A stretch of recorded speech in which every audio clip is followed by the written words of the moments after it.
27 मार्च 2000 मुंबई का एक पोश एरिया जुहू, एक शांत बंगलों में रात का सन्नाटा छाया हुआ था और उस सन्नाटे को तोड़ा एक चीख ने, एकदम घुटन भारी चीख ने।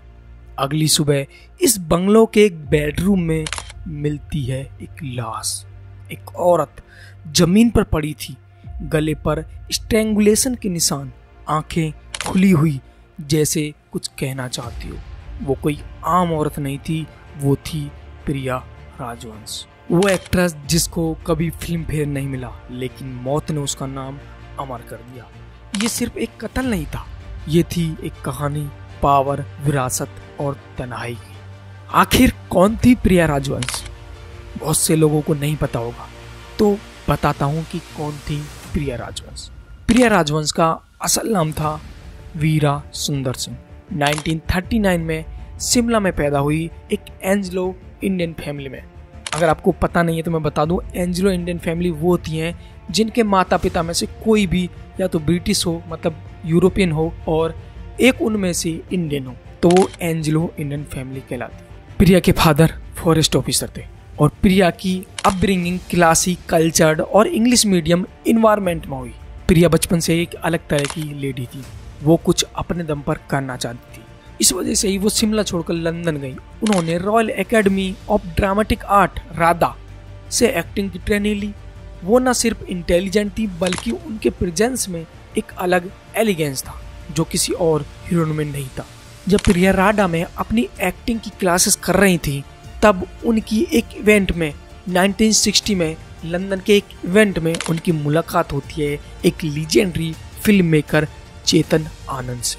जिसको नहीं पता चेतन आनंद कौन है, मैं आपको बताता हूँ कि चेतन आनंद कौन है। चेतन आनंद मशहूर अभिनेता देवानंद के बड़े भाई थे। वो एक फिल्म मेकर थे, एक डायरेक्टर थे। चेतन ने प्रिया से पहली बार मुलाकात में ही उनमें एक स्पार्क देखा, एक अंदाज जो उनको फिल्मों के लिए परफेक्ट था। और फिर चेतन आनंद और प्रिया की बातें चलने लगी और ये बातें धीरे धीरे प्यार में बदलने लगी। मैं आपको बता दूं, चेतन आनंद पहले से ही शादीशुदा थे, लेकिन फिर भी वो अपनी पत्नी को छोड़कर प्रिया के प्यार में पड़े।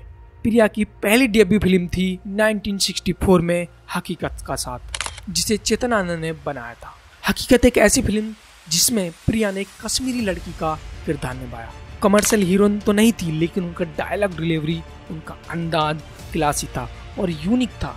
चेतन आनंद और प्रिया के बीच इतना प्यार बढ़ गया था कि चेतन आनंद नहीं चाहते थे कि प्रिया और किसी फिल्म मेकर के साथ काम करें। वो चाहते थे जितनी भी मैं फिल्म बनाऊंगा, मेरी फिल्म में प्रिया काम करेगी। चेतन आनंद ने प्रिया के मिलने के बाद जितनी भी फिल्में बनाई, जैसे हीर रांझा, हंसते जख्म, कुदरत, हकीकत और भी फिल्म थी, सब में प्रिया को ही कास्ट किया गया। प्रिया और चेतन आनंद में इतना ज़्यादा लगाव हो गया था कि शायद वो अब एक दूसरे से अलग नहीं रहना चाहते। प्रिया ने कभी शादी नहीं की, उन्होंने अपनी दुनिया चेतन के ही आसपास बसा ली थी। बॉलीवुड में प्रिया कभी कॉमर्शियल ग्लैमर का हिस्सा नहीं बन पाई, जैसे और हीरोइन कर पाती थी, जैसे म्यूजिक वीडियो या फिर डांस नंबर। ऐसा कभी भी प्रिया ने नहीं किया। प्रिया सिर्फ सीरियस, पोएटिक और डीप रोल में ही नजर आई। ऐसा इसलिए हुआ क्योंकि चेतन आनंद नहीं चाहते थे कि वो कभी भी डांस नंबर या फिर कोई ऐसा किरदार निभाए जो उनको पसंद ना हो। इस वजह से प्रिया ने आज तक भी ऐसे रोल नहीं किए थे। प्रिया और चेतन को काम करते करते बहुत दिन हो गए थे, लेकिन चेतन ब्रेक लेना चाहते। चेतन ने जैसे ही ब्रेक लिया, प्रिया भी इस बॉलीवुड की चकाचौंध दुनिया से बहुत दूर हो चुकी, क्योंकि प्रिया सिर्फ चेतन के साथ ही काम करती थी और चेतन ने फिल्म बनाना बंद कर दिया था। चेतन शादीशुदा बेशक थे, लेकिन चेतन प्रिया को अपने बंगलो जुहू में अपने साथ ही रखते। 1997 की बात है जब चेतन आनंद की मौत हो गई। चेतन ने अपनी प्रॉपर्टी में से कुछ मेजर हिस्सा प्रिया के नाम कर दिया था और ये वही बंगलो था जहां प्रिया उनके साथ रहती थी, जुहू मुंबई में। और यहीं बना एक डार्क ट्विस्ट की शुरुआत। चेतन आनंद के बेटे केतन और विवेक प्रिया के खिलाफ हो गए। ये विरासत का झगड़ा अब सिर्फ कागजों तक सीमित नहीं रहा। 27 मार्च 2000 जुहू का उस बंगलो में प्रिया राजवंश की लाश मिली। उनके गले पर स्ट्रैंगुलेशन के निशान थे। पुलिस ने पहले उसको सुसाइड माना, लेकिन जल्दी सब कुछ बदल गया। पुलिस की इन्वेस्टिगेशन में रिवील हुआ कि प्रिया को मारा गया था और इस मर्डर के पीछे जो लोग थे वो थे घर के ही लोग। 2002 में मुंबई पुलिस ने चेतन आनंद के दोनों बेटे केतन और विवेकानंद के साथ उनके स्टाफ माला चौधरी, अशोक चिन्नास्वामी को अरेस्ट किया। सब पर प्रिया के मर्डर का आरोप लगा। 2002 में मुंबई की एक निचली अदालत ने सबको गिल्टी ठहराया, लेकिन उन्होंने अपील की और 2011 में मुंबई हाई कोर्ट ने सबको बेल दे दी। केस चल रहा था लेकिन सभी एक्यूज थे, लेकिन सब बेल पर बाहर थे। आज तक प्रिया राजवंश के मर्डर के फाइनल क्लोजर नहीं आया। एक टैलेंटेड एक्ट्रेस, एक ग्रेटफुल वुमन जिसे बॉलीवुड ने कभी पूरी तरह अपनाया नहीं, और जब जिंदगी में थोड़ा सा सुकून मिला तो मौत ने उसे छीन लिया। प्रिया राजवंश एक ऐसे आर्टिस्ट जिसका दर्द उनकी आंखों में था। उनकी जिंदगी एक पोएटिक ट्रेजेडी थी और मौत एक अनसॉल्व्ड मिस्ट्री। उन्होंने कम फिल्मों में काम किया लेकिन हर फ्रेम में अमर हो गए। आज भी जब कोई हीर रांझा या हंसते जख्म देखते हैं तो उनकी आवाज, उनकी आंखें, उनका परसोना दिल को छू जाता है।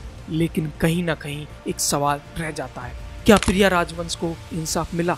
नहीं मिला। और ये सिर्फ प्रिया राजवंश के साथ ही नहीं हुआ है, इसका केस तो हाईलाइट था तो हमारे सामने आ गया। कितने ऐसे केसेस हैं जहां पर जो जितना बाहुबली होता है उसको इतनी जल्दी बेल मिल जाती है और इन सब चीजों से बहुत दूर हो जाता है, और एक निर्दोष को कभी भी इंसाफ नहीं मिल जाता।